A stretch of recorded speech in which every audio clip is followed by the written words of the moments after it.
20వ కీర్తన 5 నుంచి చదవండి ఎవరైనా. అయ్యో, నేను మెషకులో పరదేశినై ఉన్నాను, కెదారు గుడారమునొద్ద కాపురమున్నాను. కలహప్రియుని యొద్ద నేను చిరకాలము నివసించువాడను.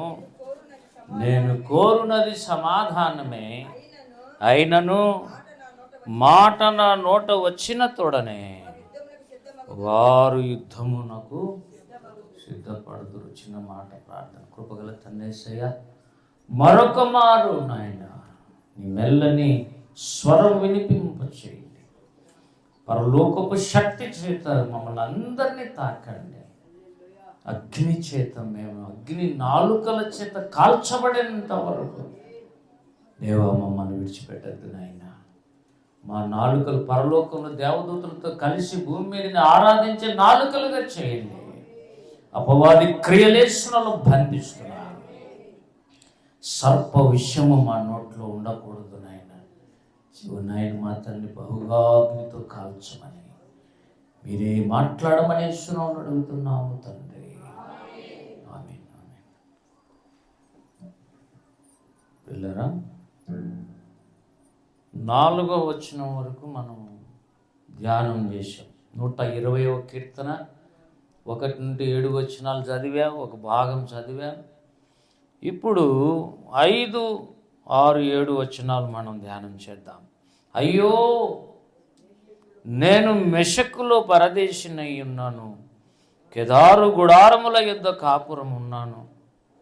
కలహ ప్రియుని యొద్ద నేను చిరకాలము. సేమ్ మీరు గన జాగ్రత్తగా గమనిస్తే యెషయా గ్రంథము 6వ అధ్యాయం, కీర్తన 120వ అధ్యాయం 2 దగ్గర పెట్టుకొని చదివితే ఉన్నతమైన విషయాలు మనకు తెలుస్తాయి. అక్కడ యెషయా అయ్యో అన్నాడా లేదా? ఎన్నో వచనం అది? 5వ వచనం చదవండి ఎవరైనా. అయ్యో, నేను అపవిత్రమైన పెదవులు. చాలు ప్రియులారా. యెషయా ఎవరు? యెషయా ఎవరు? ప్రవక్త. ఒక చిన్న బైబిల్ రాసినట్టే కదండి. 66 అధ్యాయాలు అంటే అర్థం ఏంటి? ఒక చిన్న బైబిల్ రాశాడు, స్మాల్ బైబిల్ రాశాడు. ప్రవక్త, ప్రవచించాలి. యేసు ప్రభు పుట్టుక గురించి ప్రవచనం, కన్యక పుడతాడని ప్రవచనం. 9వ అధ్యాయంలో ఆయన శిశువు అనుగ్రహించబడ్డాడు, ఆయన పేరు ఇదని చెప్పాడు కదా. 8వ అధ్యాయంలో ప్రమాణ వాక్యం గురించి ప్రవచించాడు. ఎన్నో అధ్యాయాల్లో జంత పక్షుల గురించి ప్రవచించాడు. సత్యం అనేది ఎట్లా నిగ్గు తెరచాలో ప్రవచించాడు. 39వ అధ్యాయం తర్వాత మీరు గమనిస్తే దప్పికొన్న వారులారా నీళ్ళ దగ్గర నేను అభిషేకం గురించి కూడా ప్రవచించాడు. యేసు ప్రభువుని గురించి, పరిశుద్ధాత్మ దేవుని గురించి ప్రవచించాడు. అనేక ప్రవచనాలు చెప్పాలంటే నోరు బాగుండాలి, నోరు పవిత్రపరచబడ. మరి యెషయా ఏమంటున్నాడు 6వ అధ్యాయంలో? నేను అపవిత్రమైన పెదవులు గలవాడను. ఒప్పుకున్నాడా లేదా? నువ్వు కూడా ఒకరోజు ఆ బాధతో ఒప్పుకోవాలి. అయ్యో అనే పదము లేకుండా ఈ ఒప్పుకోలు రాదు. అది బైబిల్ చెబుతున్న విషయం. అయ్యో అన్నాడంటే అర్థం ఏంటి? తన వైపు చూసుకున్నాడు, దేవుని చూశాడు. పాట ఉంది కదా, సుమతి మేరెక్కది. అత్యున్నత సింహాసనముపై ఆసీనుడవైనా నా దేవా,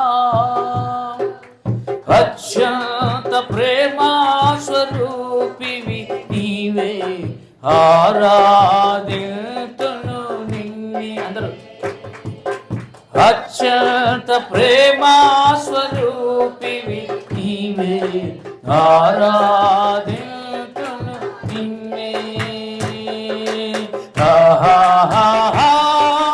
హల్లెలూయా, హల్లెలూయా,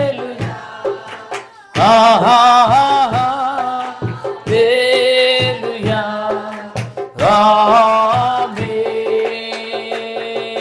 స్తుతులపై ఆసీనుడ స్తోత్రం, సంపూర్ణుడా నీకు స్తోత్రం. స్తుతులపై ఆసీనుడ సంపూర్ణుడా నీకు స్తోత్రం, మా ప్రార్థనలు ఆలకించువాడా, మా ప్రధాన యాజకుడా స్తోత్రం. మా ప్రార్థనలు ఆలకించువాడా, మా ప్రధాన యాజకుడా స్తోత్రం. హల్లెలూయా, హల్లెలూయా, హల్లెలూయా.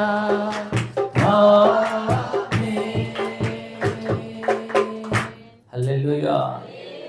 ఈ పాట ఆ పాటే. యెషయా 6వ అధ్యాయంలో అత్యున్నతమైన సింహాసనం మీద దేవుడు ఆసీనుడై ఉండటాన్ని నేను చూచి, నేను యెషయా చెప్తున్నాడంటే ఈ పాట ఆ అధ్యాయము ఒకటే. అత్యున్నతమైన సింహాసనం మీద దేవుడు ఆసీనుడై ఉన్న దర్శనము యెషయా ఒకవేళ చూడకపోయింటే తను తాను చూసుకోలేడు. ఎప్పుడు కూడా దేవుని దర్శనం ముందు మనం కనపడతాం. దేవుడు సీన్లోకి రానంత వరకు మనం పరిశుద్ధులాగా ఏదో ఫీల్ అవుతుంటాం. ఎప్పుడైతే దేవుడు తన కృపచేత నీకు దర్శనం ఇస్తాడో, మీరు చెప్పండి, మోషే చెప్పులు వేసుకుని నాటికి వచ్చాడు సీనాయి అది హోరేబు పర్వతం మీద. దేవుడు ఏమన్నాడు? మండుచున్న పొదలో నుంచి, మోషే నీవు నిలబడి ఉన్న స్థలం అంటే మోషేకి తెలీదా? తెలియదు. ఎలా తెలిసిందంటే దర్శనం చూశాడు కనుక అర్థమైంది. దేవుని స్తోత్రం కలుగునుగా. విజన్ అనేది మామూలు కాదు. ఒక ఆయన విషన్ అనే ఒక మినిస్ట్రీ ఉంది ఒకటి. చాలా కాలం నేను లీడ్ చేశాను, నడిపించి కొన్ని చెప్పా, డౌట్లు అవి ఇవి అడుగుతుంటే చెప్పా. తర్వాత ఎవరో మిస్గైడ్ చేశారు ఆయన. విజిటేషన్ అనేది మామూలు కాదు. రంజిత్ అన్నది ఏంటి? Divine visitation. దేవుడు ఆయన్ను దర్శించిన సంవత్సరం 1982. ఒంటరిగా దేవుడు మాట్లాడాడు. దేవుని స్తోత్రం కలుగును కాదు. ఆ దర్శనానికి నేను ఎప్పుడు అవిధేయుడు కాలేదని ఓఫిర్ కూడా మాట్లాడాడు. అపోస్తుల కార్యంలో ఆ పౌలు అన్నాడు ఆ మాట, నేను ఎప్పుడు ఆ దర్శనానికి అవిధేయత చూపలేదు. అంటే దర్శనము లేకుండా జనులు నశించిపోతారు. ఒకవేళ దర్శనం లేకపోతే మళ్ళీ అని అనుకుంటే నువ్వేమైపోతావు? కొంతకాలానికి నశించిపోయే అవకాశం ఉంటుంది. కాబట్టి డివైన్ విజిటేషన్ అనేది మినిస్ట్రీనే కాదు, నిన్ను కూడా ఒక విజిటేషన్తో దర్శించాలి. అట్లా యెషయాను దర్శించినది 6వ అధ్యాయం. యెషయాను 6వ అధ్యాయంలో దేవుడు తాకాడు కనుక నేను అపవిత్రమైన పెదవులు గలవాడిని అని ఆటికి గమ్మ ఉన్నా. మళ్ళీ ఉన్నాడు, అపవిత్రమైన జనుల మధ్య, పెదవులు గల జనుల మధ్య నివసించడం. చుట్టూ కూడా ఎవరున్నారు? అబ్బా, కాలేజీలలో చూడాలండి స్టూడెంట్స్, వీళ్ళ నోళ్ళు వాళ్ళ నోళ్ళు అన్ని డబల్ మీనింగ్లు, వ్యభిచార సంబంధమైన మాటలే తప్ప ఇక ఏ ఇన్స్టిట్యూషన్లో స్వచ్ఛమైన పరిశుద్ధమైన మాటలు ఎవ్వరికి రావు. మీరు కూడా స్టూడెంట్స్ లెవెల్లో నుంచి వచ్చింటారు. కాలేజీలో అపవిత్రం, డిపార్ట్మెంట్లో అపవిత్రం. 2 రోజుల కిందట మా అక్క, పెద్దక్క రిటైర్డ్ అయింది కదా ఈ మధ్య. ఒకప్పుడు అడ్మినిస్ట్రేటర్స్గా ఉండేది. కడపలో 1700 మంది స్ట్రెంగ్త్. ఆ స్కూల్కి అడ్మినిస్ట్రేటర్గా ఉండింది. అడ్మినిస్ట్రేటర్ పని నేను చేయలేను, నాకు చేత కాదు, చాలా కష్టమని డిఓకు లెటర్ పెట్టారు. తప్పని పరిస్థితుల్లో ఇన్ఛార్జిగా వేశారు. అప్పుడు చాలా కొంత కష్టపడింది. ప్రతిరోజు ఫోన్ చేస్తుంటే, రేపు ప్రార్థన చేయరా, రేపు ప్రార్థన. చాలా వరకు హెల్ప్ చేశాను. వాళ్ళ నోర్లు బంధించేసి గలిబిలి జరగకుండా చూసి మా అక్కకు డైరెక్ట్ ప్రమోషన్ వచ్చి ఉర్దూ హై స్కూల్కి వెళ్ళిపోయింది. పక్కనే ఉంటుంది, అది కూడా 1 కిలోమీటర్ లెవెల్లో ఉంటుంది. ఈ స్కూల్లో జమీమా అనే మన క్రిస్టియన్ హెడ్ మిస్టర్స్గా ఇన్ఛార్జిగా వచ్చింది. చక్కటి పిల్ల, యవనస్తురాలు, పెద్ద వయసు లేదు, క్రిస్టియన్. 2 రోజుల కిందట ఊరేసుకుని చనిపోయింది. That is happening in the world. ప్రపంచంలో అది నడుస్తూ ఉంది. మనం అనుకున్నట్లు లైఫ్ ఎప్పుడు ఉండదు. చాలా బోల్డ్గా ధైర్యంగా ఉండింది, కంప్లైంట్ రాసి మరీ చచ్చిపోయింది. దాన్ని చాలా వద్దంటే కూడా వీళ్ళందరూ వేసినారని చెప్పి అందరి మీద పెట్టేసి మరణ వాంగ్మూలం ఇచ్చేసి చచ్చిపోయి 2 రోజుల కిందట. మా అక్క నిన్న ఫోన్ చేసి, నేను ఆ పొజిషన్లో సఫర్ అయినాను. ఇప్పుడు జమీమా చనిపోయింది. జమీమా నా కింద పనిచేసింది. అయ్యో మంచి బిడ్డ, పాపం క్రిస్టియన్, ఎవరన్నా స్వార్థ చెప్పింటే ఎలా ఉండదు. ఇప్పుడు అగ్నిగుండానికి వెళ్ళిపోయింది. ఏ క్రైస్తవుడే రక్షింపబడిన వాళ్ళైనా సూసైడ్ చేసుకుంటే పర్మిషన్ మనకు లేదు, అధికారం లేదు, లేదు లేదు, చెప్పలేం. ఎప్పుడు ఎలా ఉంటుందో మనకు తెలియదు. ఇప్పుడు యెషయా, నేను అపవిత్రమైన పెదవులు గలవాడిని ఎందుకు అన్నాడంటే, దేవుని చూశాడు, దేవుని స్తుతించే దేవదూతలను, కెరూబులను, శరాపులను చూశాడు. వాళ్ళే తల కాళ్ళు కప్పుకుంటే అప్పుడు అర్థమైంది తన పరిస్థితి. ఓ అమ్మో, నేను ఏమేమో నా గురించి ఆలోచన చేశాను, కానీ అసలు పరలోకంలో దేవదూతలే యేసయ్య దర్శనం చూసి చేతగాక కాళ్ళు చేతులు, కాళ్ళు మొహం కప్పుకొని ఉన్నారు. ఇక నేను ఎలా ఆయన్ను స్తుతించగలను? ఆల్రెడీ నా పెదవులు చాలా అబద్ధాలు మాట్లాడుతాను, అపవిత్రమైన పెదవులు. నా చుట్టుపక్కల ఉన్న కల్చర్ కూడా అపవిత్రమే అని అన్నాడు. ఇప్పుడు ఇంకొక భాషలో దావీదు మాట్లాడుతున్న 120 కీర్తనలో ఇప్పుడు చదివిన అయ్యో ఏమన్నాడండి? బాధపడుతున్నాడు. ఈ అపవిత్రమైన పెదవులు గల జనుల మధ్యలో ఉండలేక, లోతు సొదొమ గొమొర్రా పట్టణాల్లో ఉండలేక బాధపడినట్టు దావీదు కూడా బాధపడుతున్నాడు. ఏమన్నాడు? నేను మెషకులో పరదేశిని అయ్యాను. మెషక్ అంటే మాస్కో. ఏంటిది? Russia capital city, Russia capital. ఇంతకు ఏమన్నాడు? మెషక్ అనే పదం ఎందుకు వాడాడు దావీదు అంటే, ఈ మెషక్ మాస్కో రష్యన్స్కి అన్య జనాంగాలని అర్థం. కొన్నిసార్లు దేవుని నమ్ముతారు, కొన్నిసార్లు దేవుడిని అసలు చెప్పాలంటే వాళ్ళు కమ్యూనిస్టులు. దేవుని పెద్దగా నమ్మరు. అంటే ఇండైరెక్ట్గా వాళ్ళు యుద్ధప్రియులు. ఒక భాషలో ఒక మాటలో చెప్పాలంటే వాళ్ళు యుద్ధప్రియులు. యుద్ధం చేయాలనే తృష్ణ ఎక్కువ. ఇప్పుడు జరుగుతుందా లేదా? రష్యాకు ఉక్రెయిన్ జరుగుతూనే ఉంది. రేపు ప్రపంచమే 2గా చీలిపోయే అవకాశం ఉంది.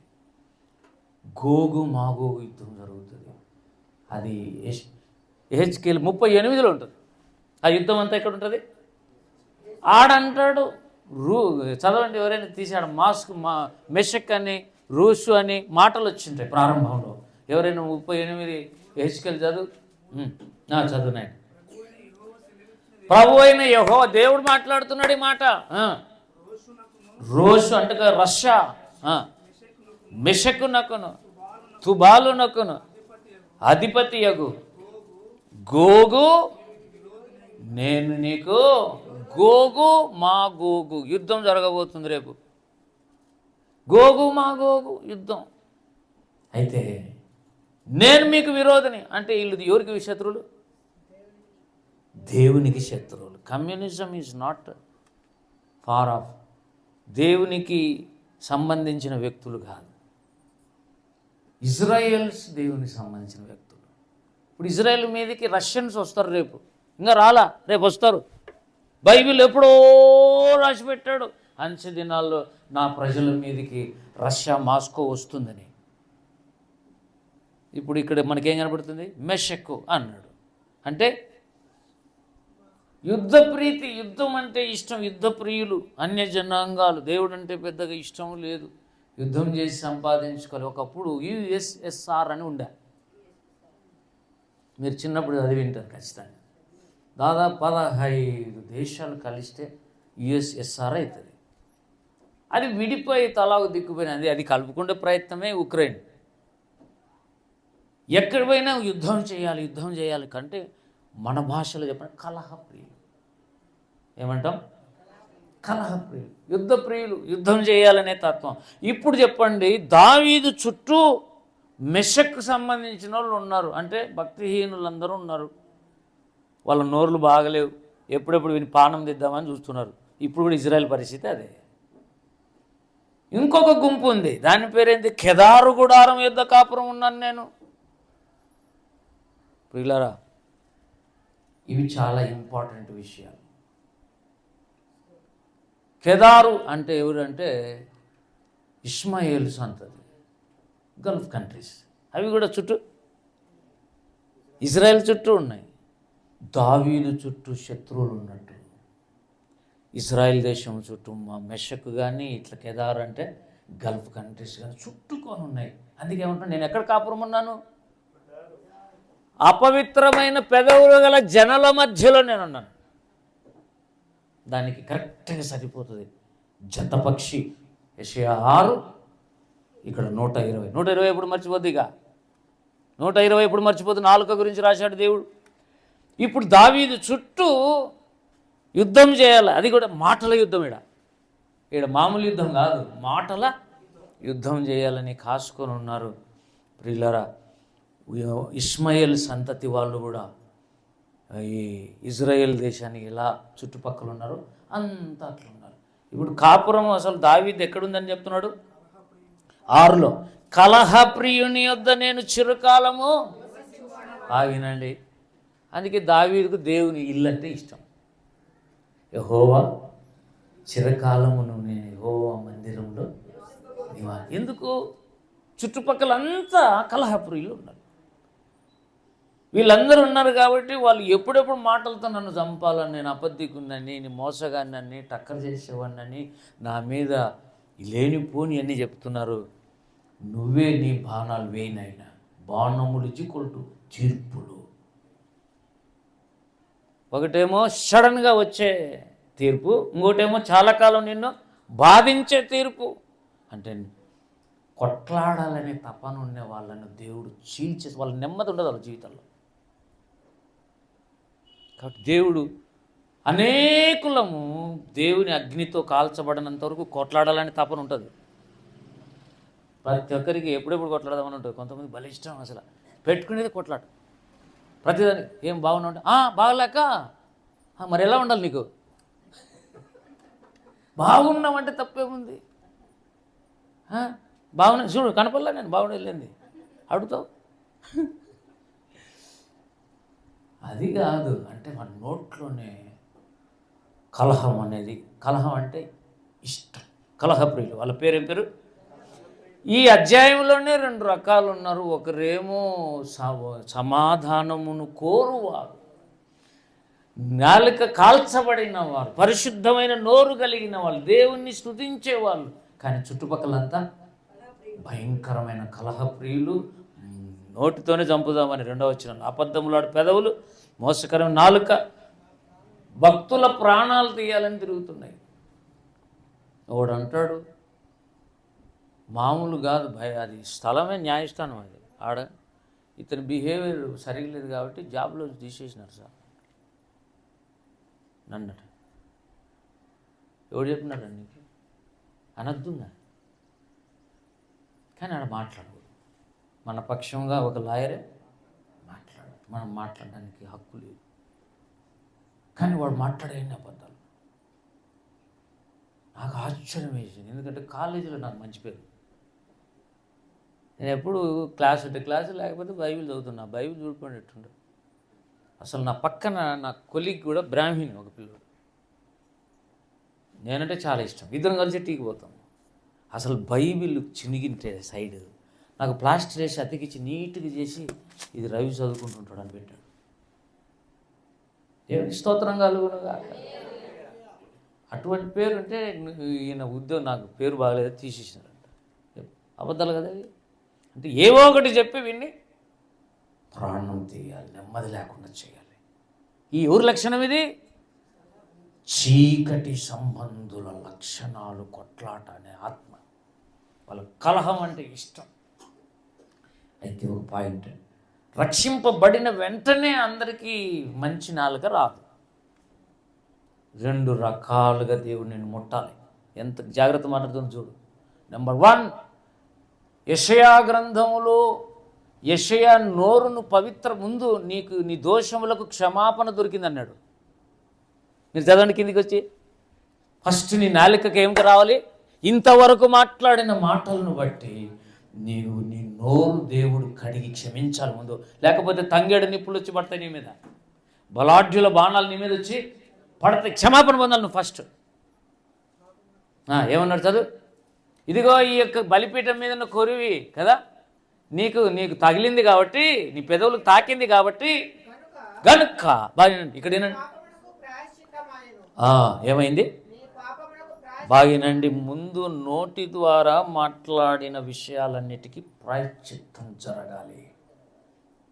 హల్లెలూయా. అనగా కిందికి వచ్చి ఏమన్నాడు? అదిగది నోటితో నువ్వు చేసిన నీ దోషములు, నీ జీవితంలో నువ్వు చేసిన దోషములు ఏమైనా ఇప్పుడు నీ మీద నుంచి పక్కకు పోయినాయి. అంటే నీ నోరు కడగబడింది, క్షమించబడింది, పరిశుద్ధపరచబడింది, యేసు రక్తంతో క్లీన్ చేయబడింది. నాలుకను అగ్నితో కాల్చినట్టు ఆయన రక్తంతో కాల్చాడు. ఫస్ట్ యేసుక్రీస్తు రక్తము నాలుకకు తడపాలి. ఇది ప్రవక్త అయిన యెషయాకు జరిగిన విషయం. కానీ వినండి, అపోస్తలుల కార్యం 2వ అధ్యాయంలో అగ్ని నాలుకలు ఎందుకు దిగినాయి అంటే మనం జ్ఞాపకం చేసుకోవాలి. మన నోట్లో మనం మాట్లాడిన ప్రతి మాటకు విమర్శలేకి రాకుండా క్షమించబడటం ఒక ఎత్తు అయితే, రెండవది మళ్ళా నువ్వు ఎన్నడూ మాట్లాడకుండా ఏమంటా అగ్ని నాలికలు దిగి నీ మీద, పరిశుద్ధాత్మ దిగి నీ నాలుకను అగ్నితో కాల్చాలి. అది పరలోక అగ్ని. హల్లెలూయా. అపోస్తలుల కార్యం 2వ అధ్యాయంలో చెప్పినటువంటి అగ్ని వంటి నాలుకలు ఎందుకు దిగినాయంటే, తర్వాత పేతురు ఎప్పుడు అబద్ధాలు చెప్పలే. బాగినాడు. అంతకుముందు చెప్పాడు, యేసెవరో నాకు తెలియదు, యేసెవరో నాకు తెలియదు, 3 సార్లు అబద్ధం ఆడాడు. కానీ అపోస్తలుల కార్యం 2వ అధ్యాయం తర్వాత అపోస్తలుడైన పేతురు ఎన్నడూ అబద్ధం ఆడలేదు. సరిగదా. మళ్ళీ 5వ అధ్యాయంకి వచ్చేతలకే అననీయ సప్పిరితో ఏమన్నాడంటే, దేవుని ఆత్మతో మీరు అబద్ధం ఆడడానికి మీకు ఎంత ధైర్యం అన్నాడు. దేవునితో అబద్ధాలు ఆడతారట కొంతమంది. బాగినండి. మనుష్యులతో కాదు. ఎవరు? అననీయ సప్పిరి ఇద్దరు అబద్ధాలు ఆడినారు. అంటే ఎప్పుడు ఆడితే డేంజరు? పరిశుద్ధాత్మ అగ్ని నాలికల మీదకి వచ్చిన తర్వాత ఇక పేతురు అన్నాడు అబద్ధం అనేది నోట్లోంచి రాలేదు. నేను మొన్న దేవుని తడిని, ప్రభువా నాకు అట్లా ఉండాలి చూడు. మైకల్ విజయ్ కుమార్ మొన్న ఆయన భక్తిపరుడు కడపలో సాక్ష్యం చెప్తే ఏమన్నా తెలిసిన, నువ్వు అబద్ధాలు ఆడవా అని అడిగినాడు ఇంటర్వ్యూ చేసేస్తాను. నేను ఆడను.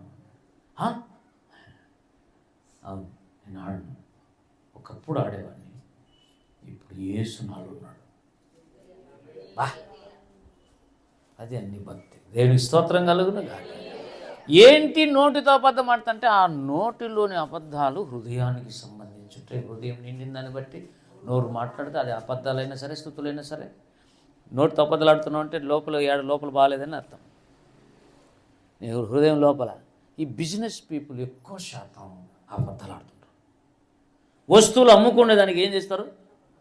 అన్ని తెల్లవారు లేచిన గురించి అబద్ధాలు. మళ్ళా వాళ్ళు ఎవరైనా కానివ్వండి. అయితే ఒకటి, ఫస్ట్ నీ నోరు క్షమాపణ పొందాలి. ఒక ఆమె స్మిత్ అనే ఒక లేడీ అమెరికాలో ఉంది. ఆమె 30 రోజులు క్లాస్ చెప్పింది నాలుక మీద. ఎన్ని క్లాసులు? 30 రోజులు క్లాసు. నేను 2 క్లాసులకే మీరు ఎప్పుడెప్పుడు అయిపోతుందా, ఇటు పోయి ఏదో తిందాం వేడి అని అనుకుంటుండొచ్చు. 30 క్లాసులు. ఆయన పవర్ఫుల్ లేడీ. ఆయన దేవుని దగ్గర యథార్థంగా ఒప్పుకొని అర్ధ సత్యాలు కూడా నేను చెప్పను ప్రభా. అది కరెక్ట్ అయినట్టుంటుంది, అబద్ధమైనట్టుంటుంది. రెండు కలిపి చెప్పేది అబద్ధం, అర్థం సత్యం అంటే. చేసింటావు, ఒక పీరియడ్ పోతేనే 7 పీరియడ్లు పోయినట్టు చెప్పుకుంటావు. అబద్ధాలని ఏది ఏమైనా పిల్లలు చాలామంది దేవుని దగ్గరికి వచ్చి కొంతకాలం, ఒక ఆమె అయితే బెవింగ్టన్ పుస్తకంలో మీరు చదివింటే 3 రాత్రింబవలు కంటిన్యూగా నాలుక కోసం ప్రార్థన చేసి గయ్యాలి. ఆయన చూస్తే ఎవడూ నచ్చదు ఆయన. కానీ ఆశ్చర్యం, చిన్న పిల్లలాగా సాధువుగా మారిపోయింది. కారణం దేవుని ఆత్మ దిగొచ్చి ఆమెను క్షమించి అభిషేకించి అగ్ని నాలుకల చేత కాల్చేసి. ఊరికి అల్లలే చెప్తున్నారా? నాకు అల్లలే కూడా వద్దు. ఈ విషయంలో నాలుకలు పవిత్రీకరణ సాధన కావాలి. హల్లెలూయా. ఇప్పుడు చెప్పండి హల్లెలూయా. ఏమండి, నోరు తెరిచి బూతులు, నోరు తెరిచి మోసాలు, నోరు తెరిస్తే కపటం, ఏదో బ్రతుకు తెరువు కోసం కాదు. అసలు నువ్వు ఎవరో చెప్తుంది. నీ మాటల వల్లనే నీవు నీతిమంతుడు అని, నీ మాటల వల్లనే నీవు అపరాధి అని చెప్పు. కాబట్టి దావీదు చుట్టుపక్కల ఎవరున్నారు? కలహప్రియులు ఉన్నారు. కానీ దావీదు మాత్రం సమాధానాన్ని కోరుకునే వ్యక్తిగా ఎలా బ్రతుకుతున్నాడు అంటే, దేవుని ఆత్మ సమూయేలు ద్వారా తైలపు కొమ్ము చేత దావీదును అభిషేకించినప్పుడు ఇవన్నీ పోయినాయని అంటాం. హల్లెలూయా. కాబట్టి క్షమాపణ పొందే విషయమేమో యెషయా దగ్గర రాశాడు. మొత్తం ఎన్నడూ అబద్ధాలే ఆడని జీవితం దేవుడిచ్చినది మాత్రం అపోస్తుల కార్యాల్లో చెప్పాడు. దేవుని స్తోత్రం కలుగును గాక. ఇది ఒక్క రోజులో పోదు, అడగాలి, నువ్వు సాధించాలి దేవుని సన్నిధిలో. ప్రభువా, నా నోట్లోంచి అబద్ధాలు వస్తున్నాయి. ముందు ఒప్పుకోవాలంటే నువ్వు దేవుని చూడాలి, దేవుని వాక్యం చదవాలి. అందుకే చాలామంది చర్చికి రారు, కొంతమంది బైబిల్ చదవరు. ఎందుకంటే అడిగిపోతే దేవుడు ఏదో ఒకటి మాట్లాడతాడు. ఎందుకు వచ్చింది, ఎంత తప్పించుకుంటే అంత మరి సైతాన్ చెప్తారు చెవులు. ఎక్కువ వాకును గలిబిలైతావు చూడు. నువ్వు ఎక్కువ రాకపోతే నీ మంట ఆరిపోతావు, లోకంలో కలిసిపోతావు. మళ్ళా ఒక్క మాట చెప్పి నేను ముగిస్తానండి. ఈ నాలుక అట్లా కంటిన్యూ అయింది అనుకో, రేపు పరలోకానికి వచ్చేదేమో తెలియదు. ఇంకొకటి జరుగుతుంది చూడండి. యాకోబు పత్రిక హల్లెలూయా చెప్పండి ఒకసారి. ఆకలి హల్లెలూయా కాదు, గట్టిగా అట్లా చెప్పాలి. నీకంటే నాకు కావాలి ఆకలి చెప్పి ఏమండి. యాకోబు పత్రిక 3వ అధ్యాయంలో ఏమన్నాడు? ప్రియులారా 6వ వచనం చదవండి. నాలుక అగ్నియే. బాగినండి, నాలుక అగ్ని కాబట్టి అగ్ని నాలుకలు దిగి ఈ నాలుకను కాల్చాలి. అగ్గికి అగ్గే కావాలి. దేవునికి స్తోత్రం కలుగును గాక. మన నాలుక అగ్ని లాంటిది. ఎందుకంటే అక్క నీకు తెలుసా అంటే అయిపోయాయి, మొత్తం కొంపలన్నీ మురిగిపోతాయి. అది పాప ప్రపంచం. ఏమన్నాడు అక్కడ? నాలుక మన అవయవములో ఉంచబడిన ఒక ప్రపంచం. అది వదిలితే మొత్తం చుట్టుకొని వస్తుంది. వరల్డ్ న్యూస్ అంతా, BBC, బ్రిటిష్ బ్రాడ్కాస్ట్ అని పోయి ప్రపంచం అంతా తిరిగి వస్తుంది మొత్తం చెప్పి. ఇంకా సర్వ శరీరమును మాలిన్యము కలుగజేయను కాదు, కలుగజేస్తానే ఉంటుంది. ఇంకా ఏమన్నాడు? ప్రకృతి చక్రమునకు మొత్తం ప్రపంచానికి చిచ్చు పెడుతుంది. చిచ్చు అంటే ఏంది? అదే అగ్గి పెడుతుంది, మంట పెడుతుంది, చిచ్చు పెడుతుంది. లాస్ట్కు దాని పర్యావసనం అది నరకము చేత ఆడిపోయి పడుతుంది. నాలుక ఆ జీవితం ఆ వ్యక్తిని ఏడికి తీసిపోతుంది, లాస్ట్కు నరకాన్ని తీసిపోతుంది. నువ్వు ఒకవేళ ఈ విషయంలో మనం పట్టించుకోకుండా ఏమి కాదులే అనుకుంటే కొంపదీసి మళ్ళా పాతాళం పోయే అవకాశం ఉంది. కనుక ఈ నాలుకను మనం అగ్నితో పరిశుద్ధాత్మ అభిషేకం. నన్ను మన ఏమన్నాడు తెలుసా?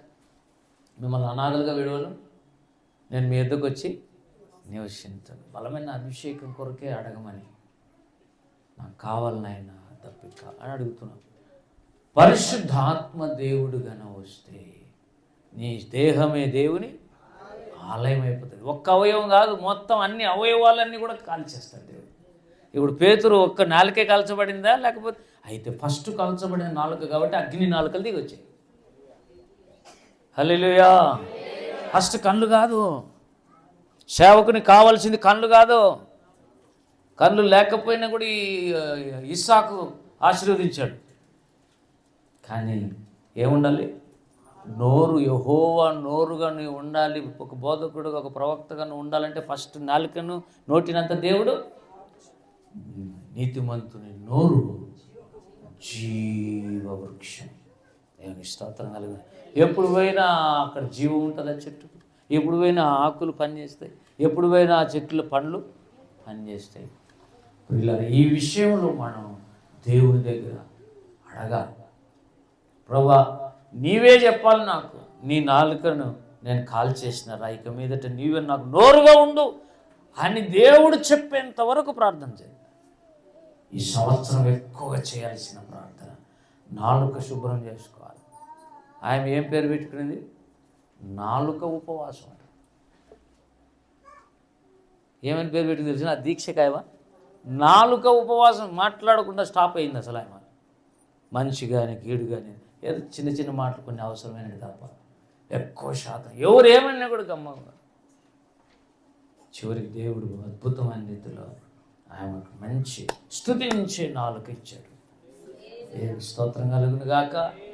స్వతగా ఏ మనుష్యుడు నాలుకను సాధు చేయలేడు, కానీ పరిశుద్ధాత్మ దేవుడు సాధన చేయగలడు. ఆయన సహాయంతో నువ్వు సాధన చేయాలి. ఈ విషయాన్ని దేవుని పాదాల దగ్గర పెడదాం రండి. ప్రార్థన చేద్దాం దేవుని సన్నిధిలో.